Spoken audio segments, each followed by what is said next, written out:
ជាបឋមនាងខ្ញុំសូមគោរពនឹងជម្រាបសួរដល់អាយដាមលោកជំទាវលោកស្រីនិងទស្សនិកជនទាំងអស់ជាទីមេត្រីនាងខ្ញុំឈ្មោះហេគុន្ធាគឺជាអសតការីនិងជាអ្នកសម្របសម្រួលនៅក្នុងកម្មវិធី Awareness Talk Show នៅថ្ងៃនេះចា៎ថ្ងៃនេះផងដែរ Cambodian Care មានកិត្តិយសគោរពអញ្ជើញលោកបច្ចេកបណ្ឌិតតាន់ប៊ុនលីដែលលោកមានឯកទេសផ្នែកសួតនិងផ្លូវដង្ហើមនៅក្នុងការចែករំលែកទៅលើជំងឺស្ទះសួតរ៉ាំរ៉ៃនេះផងដែរចា៎ដើម្បីកុំឲ្យខាតពេលយូរយើងនឹងជួបលោកបច្ចេកបណ្ឌិតទាំងអស់គ្នាបាទជំរាបសួរលោកគ្រូចា៎អញ្ចឹងសូមលោកបច្ចេកបណ្ឌិតជួយបង្ហាញតកតងជាមួយនឹងឈ្មោះក៏ដូចជាតួនាទីនិងមុខងារឬក៏ឯកទេសចា៎សូមជេបាទចឹងជាដំបូងខ្ញុំបាទសូមគោរពដល់ពុកម៉ែបងប្អូនទាំងអស់ដែលបានទស្សនានៅក្នុងកម្មវិធីនេះគឺខ្ញុំបាទឈ្មោះបច្ចេកបណ្ឌិតឯកទេសតាន់ប៊ុនលីតែសប្តាហ៍ថ្ងៃខ្ញុំបម្រើការនៅក្នុងទីពេទ្យមិត្តភាពកម្ពុជាចិនបេកុសមៈដែលមានតួនាទីជាអនុប្រធានអគារនៃជំងឺសួតនិងជំងឺឆ្លងបាទអញ្ចឹងថ្ងៃនេះខ្ញុំពិតជាអរគុណដល់អ្នកគ្រូដែលបានអញ្ជើញលោកខ្ញុំបាទមកយកបទសម្ភាសន៍អំពីជំងឺស្ទះផ្លូវដង្ហើមរ៉ាំរ៉ៃបាទជំងឺនេះដោយអ្នកគ្រូបានមានប្រសាសន៍អញ្ចឹងថាជំងឺនេះគឺសម្បូរណាស់មិនថានៅប្រទេសខ្មែរយើងកំពុងអភិវឌ្ឍទេក៏ប្រទេសដែលជឿនលឿនក៏ប្រឈមមុខដូចគ្នាដែរបាទចាអរគុណលោកគ្រូសម្រាប់ការជួយបង្ហាញតកតងជាមួយនឹងឈ្មោះក៏ដូចជាឯកទេសដោយសារតែតកតងជាមួយនឹងខែវិច្ឆិកានេះគឺជាទិវាមួយគេហៅថាទិវារលាកសួតពិភពលោកអញ្ចឹងចង់ជម្រាបសួរលោកគ្រូថាតកតងជាមួយនឹងជំងឺ COPD នេះតើជាជំងឺអ្វីដែរទៅលោកគ្រូបាទអរគុណលោកគ្រូតកតងនឹង COPD នេះគឺជាពាក្យកាត់របស់ភាសាអង់គ្លេសដែលគេហៅថា chronic obstructive pulmonary disease ដែលយើងហៅកាត់ថា COPD ហ្នឹងហើយបកបើជាភាសាខ្មែរយើងគឺជាជំងឺស្ទះផ្លូវដង្ហើមរ៉ាំរ៉ៃបាទអញ្ចឹងនិយមន័យរបស់វាគឺវាផ្ដោតសំខាន់ទៅលើជំងឺដែលរលាករ៉ាំរ៉ៃគឺទៅលើផ្លូវដង្ហើមហ្នឹងដែលធ្វើឲ្យលំហូរខ្យល់នៅក្នុងប្រព័ន្ធផ្លូវដង្ហើមយើងវាអាចស្ទះឬក៏វាអាចមានការថយចុះអញ្ចឹងដល់ពេលមានការស្ទះមានការថយចុះវានឹងអាចឲ្យចេញជារោគសញ្ញាអ្នកជំងឺគឺគាត់មានសញ្ញាហត់ហើយហត់ក្អកមានស្លេសមកជាមួយអញ្ចឹងបាទហើយកត្តាដែលធ្វើឲ្យគាត់មានជាជំងឺ COPD នេះកើតឡើងគឺគេសិក្សាទៅគេឃើញថាមានតកតងនឹងកត្តាបារីគឺប្រឈមមុខខ្ពស់មែនទែនរហូតដល់ពី80ទៅ 90% គឺបញ្ហារឿងបារីហ្នឹងបាទជាកត្តាចម្បងអញ្ចឹងឃើញថានៅក្នុង COPD នេះយើងមានជំងឺ2ដែលអាចចូលរួមគ្នាដែលគិតថាបើសិនជាជំងឺ2នឹងចូលរួមគ្នាគេឲ្យថាជា COPD បានអញ្ចឹងណាលោកអញ្ចឹងគឺជំងឺទី1គឺជាជំងឺរលាកទងសួតរ៉ាំរ៉ៃគេហៅ chronic bronchitis ហើយនឹងជំងឺមួយទៀតគេហៅជំងឺស្ទះថង់ខ្យល់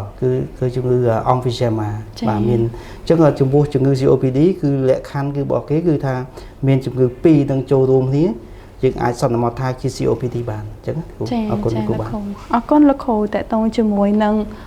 លោកគ្រូក៏បានបង្ហាញថាតកតងជាមួយនឹង COPD ហ្នឹងគឺជាអ្វីហើយមួយទៀតតកតងជាមួយនឹងកត្តាអីខ្លះដែលអាចឲ្យបង្កឲ្យកើតជា COPD ហ្នឹងអញ្ចឹងមួយទៀតតកតងជាមួយនឹងការធ្វើរោគវិនិច្ឆ័យលោកគ្រូបើសិនជា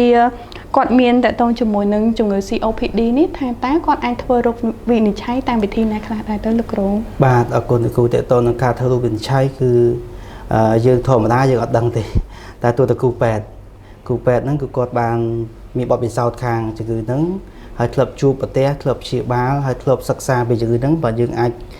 យល់ដឹងច្បាស់ពីហ្នឹងអញ្ចឹងដោយថាសប្តាហ៍ថ្ងៃនេះគឺមន្ទីរប្រទេសកម្ពុជាយើងសម្បូរទៅដោយវិជ្ជាបណ្ឌិតឯកទេសជំងឺសួតអញ្ចឹងយើងអាចធ្វើការធ្វើរោគវិនិច្ឆ័យគឺងាយលឿនណាស់ទៅ COPD ហ្នឹងគឺទីមួយគឺយើងសាកសួរទៅលើប្រវត្តិអ្នកជំងឺគឺសំខាន់បំផុតគឺការសាកសួរគឺសាកសួរទៅលើអីគឺសាកសួរទៅលើប្រវត្តិនៃការជក់បារីរបស់គាត់គឺបើយើងដឹងហើយថាបារីគឺជាកត្តាដែលធ្វើឲ្យមាន COPD អញ្ចឹងយើងត្រូវសួរនាំថាគាត់ជក់បារីយូរនៅហើយជក់រយៈពេលប៉ុណ្ណាយើងអាចដឹងហើយនឹងរោគសញ្ញាដែលគាត់កើតឡើងតើរោគសញ្ញារបស់គាត់មានរោគសញ្ញាអីខ្លះមានក្អកមានហត់ក្អកមានស្លេសអញ្ចឹងយើងត្រូវសួរនាំគាត់អញ្ចឹងបាទហើយបន្តមកទៀតយើងត្រូវបើសិនជាគាត់មកជួបគ្រូពេទ្យតែម្ដងយើងត្រូវ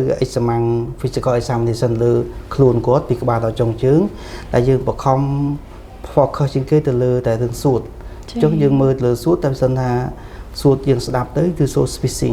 switching គឺជាពាក្យភាសាអង់គ្លេសដែលខ្មែរយើងភាសាហៅថាជំងឺដកដង្ហើមដូចជាឆ្មាសមុកអញ្ចឹងសូងឺតយើងស្ដាប់យក otoscope ស្ដាប់ទៅយើងឃើញថា សញ្ញានឹងមានសញ្ញាស្ទះតងសួតនឹងអាហ្នឹងគឺជាសញ្ញាដែលគិតថាមានបញ្ហាលើតងសួតហើយអញ្ចឹងណាបាទហើយបន្តមកទៀតយើងធ្វើ spirometry គឺជាតេស្តមួយដែលសំខាន់បំផុតសម្រាប់ដឹងពីមុខងាររបស់សួតយើងអញ្ចឹងណាចុះ spirometry នោះគេធ្វើការផលធៀបរវាងឲ្យយើងឲ្យជាអបរិយមួយឲ្យអ្នកជំងឺគាត់ផ្លុំគឺឲ្យអ្នកជំងឺដកដង្ហើមចូលឲ្យខ្លាំងហើយគាត់ផ្លុំឲ្យខ្លាំងក្នុងមួយវិនាទីឲ្យអស់តែម្ដងអញ្ចឹងណាហើយគេអាចវាស់បរិមាណខ្យល់ដែលចេញក្នុងមួយវិនាទីហ្នឹងតែវិនាទីដំបូងចែកជាមួយនឹងបរិមាណខ្យល់សរុបអញ្ចឹងយើងឃើញថាបើសិនជាផលធៀបរវាងបរិមាណខ្យល់ទាំងពីរហ្នឹងយើងធ្វើផលធៀបទៅឃើញថាវាទាបជាតូចជាង70% អានោះយើងគិតថាជា COPD អញ្ចឹងណាបាទហើយយើងមានករណីផ្សេងទៀតយើងអាចធ្វើជា imagery គឺទាក់ទងការថតយើងអាចថតសួតយើងអាចធ្វើ scanner អញ្ចឹងណាបើតែថតសួតភាគច្រើនបើសិនក្នុង start ដំបូងរបស់ COPD យើងអាចពិបាកក្នុងការមើលតែបើសិនជាធ្វើ scanner គឺវាបើកកាយទាំងអស់នៅក្នុងសួតយើងអាចដឹងថា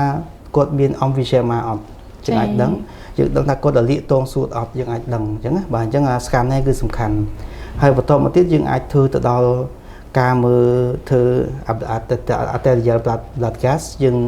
ចាក់យកសរសៃឈាមពីអាតេយកទៅពិសោធន៍មើលតើវាមានជាតិកង្វះអុកស៊ីហ្សែនក្នុងខ្លួនប៉ុណ្ណាអញ្ចឹងយើងអាចដឹងទាំងបាទអញ្ចឹងបើយើងមើលទៅឃើញថាវាជាឃើញថាអុកស៊ីហ្សែនថយចុះតែ CO2 ឡើងខ្ពស់បើយើងឃើញសញ្ញាអស់ហ្នឹងយើងអាចផ្ដោតសំខាន់ថាអាចជា COPD បានហើយបាទហ្នឹងហើយបាទចាអរគុណលោកគ្រូអញ្ចឹងឃើញថាតកតងជាមួយនឹងការធ្វើរោគវិនិច្ឆ័យហ្នឹងគឺមានវិធីច្រើនអញ្ចឹងចូលមកដល់ការ management ទៅលើ COPD វិញលោកគ្រូតែការ management ហ្នឹងមានអីខ្លះដែរអូខេតកតងនឹងការព្យាបាលគឺយើងមាន objective គ្រូពេទ្យថាមុននឹងព្យាបាលជំងឺទៅគិតថាទៅធ្វើម៉េចឲ្យជំងឺហ្នឹងល្អអញ្ចឹងណាចឹងយើងមាន objective 3របស់ការព្យាបាលជាមួយ COPD ហ្នឹងគឺទី1យើងធ្វើម៉េចយើងកាត់បន្ថយកុំឲ្យចេញរោគសញ្ញានឹងញឹកញាប់ពេកជាមួយជំងឺទី1ណាហើយទី2គឺកាត់បន្ថយអាសញ្ញាធ្ងន់ធ្ងរយើងបើយើងព្យាបាលត្រឹមត្រូវល្អគឺអ្នកជំងឺអត់ងាយទៅចេញជាសញ្ញាមួយគេហៅថា exacerbation COPD ទេអញ្ចឹងណាចឹង exacerbation COPD គឺជាជំងឺមួយធ្ងន់គឺគាត់ត្រូវតែគេងពេទ្យដែរអាហ្នឹងបាទអញ្ចឹងណាបើយើងគឺយើងអាចព្យាបាលត្រឹមត្រូវគឺធ្វើម៉េចកុំឲ្យគាត់ទៅគេងពេទ្យញឹកអញ្ចឹងហើយនឹងមួយទៀតគឺធ្វើឲ្យគុណភាពជីវិតរបស់គាត់គឺល្អអញ្ចឹងយើងអាចមាន objective 3ហ្នឹងបាទអញ្ចឹងការព្យាបាលយើងមាន2ជំរើស2ដែលតែទន្ទឹមគ្នាគឺទី1គឺការព្យាបាលដោយយើងមិនប្រើប្រាស់ថ្នាំទេគឺហើយជំងឺចូលមកគាត់ជក់បារីគាត់ឈប់ជក់បារីហើយតកតងនឹងរបបអាហារអីឲ្យបានល្អចំពោះគាត់អញ្ចឹងណាបាទហ្នឹងគឺការព្យាបាលដោយមិនពាក់ព័ន្ធនឹងថ្នាំតែមួយទៀតគឺការព្យាបាលតកតងនឹងថ្នាំយើងមានថ្នាំ2ដែលសំខាន់គឺយើងព្យាបាលយើងយោងទៅតាមកម្រិតយោងទៅតាម start របស់វាអញ្ចឹងណាបាទទៅតាម goal របស់វាថាបើសិនជាគាត់ចូលមកជា goal កម្រិតមធ្យមកម្រិតធ្ងន់ខ្លាំងអីចឹងណាយើងព្យាបាលទៅតាមបច្ចេកទេសអញ្ចឹងណាបាទតាមគ្រប់ហ្នឹងតែគាត់ថាការព្យាបាលយើងមាន2ជំរើសគឺជំរើសដែលថ្នាំហ្នឹងគឺមាន2គឺទី1ថ្នាំដែលធ្វើឲ្យតូសូរីកគឺហៅ bronchodilator ហ្នឹងគឺពួកសាល់ប៊ុយតាមុលពួកដែលជា spray ហ្នឹងយើងបាញ់ពួកហ្នឹងទៅបាទហើយមួយទៀតគឺបើសិនគាត់មកលក្ខណៈធ្ងន់ទៅថាប្រើ2បូកចូលគ្នាគឺយើងប្រើពួក spray វាអាចជា inhalation វាមានកំបាញ់ចូលគ្នាឬក៏អាចប្រើតែមួយអញ្ចឹងណាយើងអាចមានអញ្ចឹងវាមាន corticotherapy គឺ inhalation ហ្នឹងបាទអញ្ចឹងណាបាទចឹងយើងអាចប្រើ2បើសិនយើងថាអញ្ចឹងគឺតាមដំណាក់កាលមួយថាដំណាក់កាលកើតមកដំណាក់កាលបឋមដំបូងយើងប្រើតែសាប៊ុយតមុលអីហ្នឹងបានហើយតែបើសិនជាកើតមកដំណាក់កាលដល់ទៅហត់កម្រិតដល់ទៅបើយើងបែងចែកជា group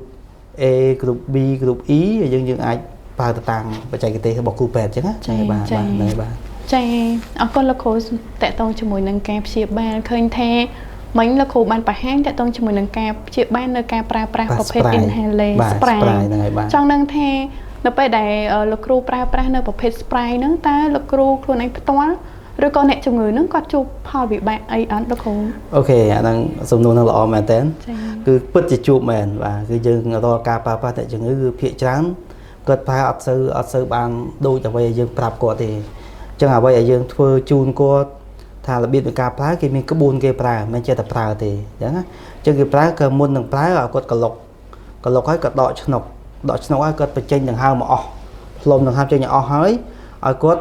bành hơi đằng bớt ở smile cái này tại phía trán dươngสังเกต khơi tha cà phá bảo cột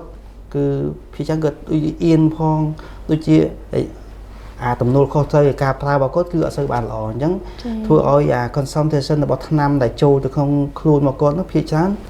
cứ ở sơ bàn club đồi chẳng gì chẳng là cột phá hái phía chán ai đừng nghi đừng tôi xuất lăng vinh để tôn là đâu sẽ nhán nghi đừng ai làm cả làng vinh là về nào mùi chẳng bà chẳng là sân gì cà phá năm spy nó ở bàn tâm chơi đó cứ cột đừng phải show mục đừng cái là lọp ở trên màu vinh chẳng á bà chaលោកគ្រូដោយសារតែមិញហ្នឹងក៏លោកគ្រូបានបង្ហាញតទៅជាមួយនឹងផលវិបាកនៃការប្រើប្រាស់នៅប្រភេទ inhaler ឬក៏ប្រភេទ spray នឹងដែរតែលោកគ្រូមានយុទ្ធសាស្ត្រអីដើម្បីឲ្យអ្នកជំងឺគាត់អាចថាធ្វើមិនឲ្យគាត់មានភាពងាយស្រួលក្នុងការប្រើប្រាស់ថ្នាំឬក៏ក្នុងការព្យាបាលហ្នឹងលោកគ្រូបាទហ្នឹងហើយអរគុណសំណួរនេះគឺយ៉ាងថាដោយសារបច្ចេកវិទ្យាឥឡូវវាជឿនលឿនអញ្ចឹងគេអាចគេឃើញអញ្ចឹងគេឃើញថាការប្រើប្រាស់ spray ហ្នឹងឃើញថាការបួមនុស្សចាស់និងកូនក្មេងគឺពិបាកប្រើមែនតើទោះតែយើងប្រើមានបំពង់ inhaler មួយទៀតដើម្បីបាញ់ហើយគាត់បឺតអញ្ចឹងតែគាត់ថាហ្នឹងវាពិបាកក្នុងការប្រើអញ្ចឹងមករយៈពេលចុងក្រោយនេះយើងឃើញថាយើងមានជា Prohaler DPI អញ្ចឹង Prohaler DPI គឺជាបំពង់មួយដែលយើងប្រើប្រាស់ថ្នាំដាក់ចូលទៅយើងវាមានមជុលវាចាក់ទម្លុះអាថ្នាំហ្នឹងដើម្បីឲ្យចេញជាម្សៅហើយយើងអាចមើលឃើញនឹងភ្នែកបានហើយអ្នកជំងឺគឺគាត់អាចបឺតអាចបឺតបានច្រើនម្ដងមិនបាច់ថាបើចេញទាំងហើមអស់មិនអស់គាត់អាចបឺតហើយបឺតទៀតហើយផ្ទៀងមើលបានទៀតតើអស់ថ្នាំនៅគាត់អាចដឹងខ្លួនគាត់ថាអស់ថ្នាំមិនអស់ថ្នាំគាត់អាចដឹងអញ្ចឹងគាត់អាចប្រើអាហ្នឹងឃើញថាមានប្រសិទ្ធភាពល្អဆိုវាអាចគ្រប់គ្រងបានល្អជាងហ្នឹងហើយតែគាត់ថាតកតងការប្រើប្រាស់ថ្នាំអស់នេះគឺធ្វើម៉េចបន្ទាប់ពីប្រើប្រាស់ហើយយើងត្រូវខ្វល់មាត់ចេញដើម្បីអីកុំឲ្យគាត់មានបញ្ហាទាំងផ្សិតឡើងផ្សិតទៅប្រើប្រាស់យូរអាចឡើងផ្សិតព្រោះគាត់អត់សូវចង់ញ៉ាំបាយអត់សូវចង់អីចឹងទៅបាទចា៎ហើយមួយទៀតលោកគ្រូដោយសារតែមានអ្នកជំងឺភាគច្រើននៅពេលដែលគាត់មានបញ្ហាហ្នឹងតើលោកគ្រូ prefer ឲ្យគាត់ទៅខាងគ្រូពេទ្យដែលថាជា general ឬក៏ឲ្យមកខាង specialist មុនឬក៏មិនដែរលោកគ្រូបាទជាទូទៅបើសិនជាគាត់មានអាការៈគិតថាជា COPD បើសិនជាគាត់មានសញ្ញាក្អកសញ្ញាហប់យើងធ្វើម៉េចយើងព្យាយាមទៅរកគ្រូពេទ្យសិនមិនចាំបាច់ថាគ្រូពេទ្យឯកទេសទេអាចទៅជួបគ្រូពេទ្យចិត្តទេបើគាត់ចំណាយច្រើនណាជួបពេទ្យចិត្តទេហើយគ្រូពេទ្យហ្នឹងគឺគាត់នឹងមើលគាត់នឹងយល់តែពិតជា COPD មែនបើមិនគាត់អាចនឹង refer បន្តតែបើសិនគាត់គិតថាដូចជាចិត្តគ្រូពេទ្យឯកទេសសួរដែរគាត់អាចទៅជួបគ្រូពេទ្យឯកទេសសួរតែម្ដងក៏បានដែរគឺល្អមែនតើអញ្ចឹងយើងអាចទៅជួបតាន់ពេលវេលាយើងមាន spirometry ផ្លុំអីទៅយើងអាចធ្វើរូបវិនិច្ឆ័យតាន់ពេលតាមកម្រិតនៃការ start របស់វាយើងអាចប្រើប្រាស់ថ្នាំទៅតាមហ្នឹងគឺល្អប្រសើរបំផុតបាទហ្នឹងហើយបាទចាអរគុណលោកគ្រូមែនតែតកតងជាមួយនឹងការចែករំលែកឃើញថាតកតងជាមួយនឹងការប្រើប្រាស់ឧបករណ៍ឥឡូវក៏មានការអាប់ដេតខ្លាំងចាអញ្ចឹងដោយលោកគ្រូមានប្រសាសន៍អញ្ចឹងយើងក៏មានឧបករណ៍ថ្មីដែលមានឈ្មោះថា Prohaler DPI អញ្ចឹងតកតងជាមួយនឹងការប្រើប្រាស់គឺមានភាពងាយស្រួលគ្រាន់តែអ្នកជំងឺគាត់ដាក់ថ្នាំចូលគាត់បិទឧបករណ៍វិញគាត់អាចបឺតបានចាបឺតបានស្រួលចាអញ្ចឹងធ្វើឲ្យប្រសិទ្ធភាពថ្នាំក៏ល្អដែរអ្នកជំងឺក៏គាត់អត់មានអាការៈឬក៏រោគសញ្ញារើមកវិញដែរបាទវាអាចគ្រប់គ្រងបានល្អជាងបាទល្អចាអញ្ចឹងជាចុងក្រោយតើលោកគ្រូមានជា take home message អីទៅកាន់ទស្សនិកជនរបស់យើងដែរឬទេលោកគ្រូបាទអញ្ចឹងជាចុងក្រោយខ្ញុំបាទជាទៅតាន់មន្លីខ្ញុំសូមប្រាប់ដល់ទៅប្រជាជនទាំងអស់ថាបើសិនជាយើងមានជំងឺ COPD ហើយយើងមិនអស់សង្ឃឹមទេយើងអាចព្យាបាលបានគ្រប់គ្រងជំងឺនឹងបានគឺសូមឲ្យគាត់មកតាមដានដល់ជាប់ជាមួយនឹងគ្រូពេទ្យតែពេលយើងធ្វើឃើញថា COPD ហើយអញ្ចឹងការប្រើប្រាស់ក្បួននៃការប្រើប្រាស់គឺស្ដាប់តាមគ្រូពេទ្យបញ្យល់គេគ្រូពេទ្យនឹងបញ្យល់របៀបនៃការប្រើ follow up មកជួបថ្ងៃណាគឺយើងមានកម្រិតរបស់យើងអញ្ចឹងបាទអញ្ចឹងថាសូមឲ្យគាត់កុំអស់សង្ឃឹមអីគឺថាគាត់អាចប្រកបមុខរបរបានដូចគេឯងដែរចឹងអញ្ចឹងបាទហ្នឹងហើយបាទអញ្ចឹងដោយឃើញថាបើសិនគាត់មានសញ្ញាក្អកសញ្ញាហត់អាហ្នឹងសូមគាត់អាចរស់រានក្នុងការទៅជួបគ្រូពេទ្យដើម្បីគេស្វែងរកតើជាជំងឺ COPD ហ្នឹងគឺជាជំងឺអីផ្សេងអញ្ចឹងណាបាទព្រោះអាក្អកហត់នេះ មិនប្រកាសថាជា COPD តែមួយទេវាមានជំងឺច្រើនទៅទៀតអញ្ចឹងណាបាទតែបើសិនជាយើងទៅជួបគ្រូពេទ្យជំនាញហើយអាចរកឃើញជា COPD ទាន់ពេលយើងព្យាបាលទៅវាអាចល្អហើយវាអាចវិវត្តជាធ្ងន់ធ្ងរបានណាអាចវិវត្តតែធ្ងន់ធ្ងរតែបើសិនយើងព្យាបាលបានត្រឹមត្រូវគឺអាចនឹងវិវត្តទៅជាជំងឺធ្ងន់ធ្ងរមួយគឺរហូតដល់ការព្យាបាលនៅផ្ទះគឺយើងដាក់អុកស៊ីហ្សែននៅផ្ទះបាទពីក្មេងយើងជក់បរិយណាយើងជក់បរិយសង្ហាដល់ពេលយើងចាស់ទៅពេលយើងមានបញ្ហាដែលដំណាក់កាល COPD ដំណាក់កាលមួយដែលវាធ្ងន់ធ្ងរខ្លាំងគឺនៅផ្ទះគឺអុកស៊ីហ្សែនចាប់ចំហម្ដងបើនៅស្រុកគេវិញគេដើរស្ពាយអុកស៊ីហ្សែនតាមខ្នងបាទចាស់ស្រុកគេគេស្ពាយអុកស៊ីហ្សែនតាមខ្នងទៅគេដាក់អុកស៊ីហ្សែនចំហទៅគេដើរស្ពាយទៅគេដើរផ្សារដែរបានអញ្ចឹងណាហ្នឹងហើយបាទចាអរគុណជាចុងក្រោយក៏នាងខ្ញុំនិងក្រុមការងារខេមរៀនខាងក៏សូមថ្លែងអំណរគុណដល់លោកវិជ្ជបណ្ឌិតតាន់ប៊ុនលីដែលលោកបានចំណាយពេលដ៏មានតម្លៃនៅក្នុងការចែករំលែកនៅបទពិសោធន៍ក៏ដូចជាចែករំលែកនៅចំណេះដឹងតាក់ទងជាមួយនឹងជំងឺស្ទះសួតរ៉ាំរ៉ៃនេះផងដែរចាអញ្ចឹងជាចុងក្រោយនាងខ្ញុំហេគុន្ធានិងលោកវិជ្ជបណ្ឌិតតាន់ប៊ុនលីក៏សូមគោរពលាទស្សនិកជនត្រឹមនេះចាសូមអរគុណសូមអរគុណបាទ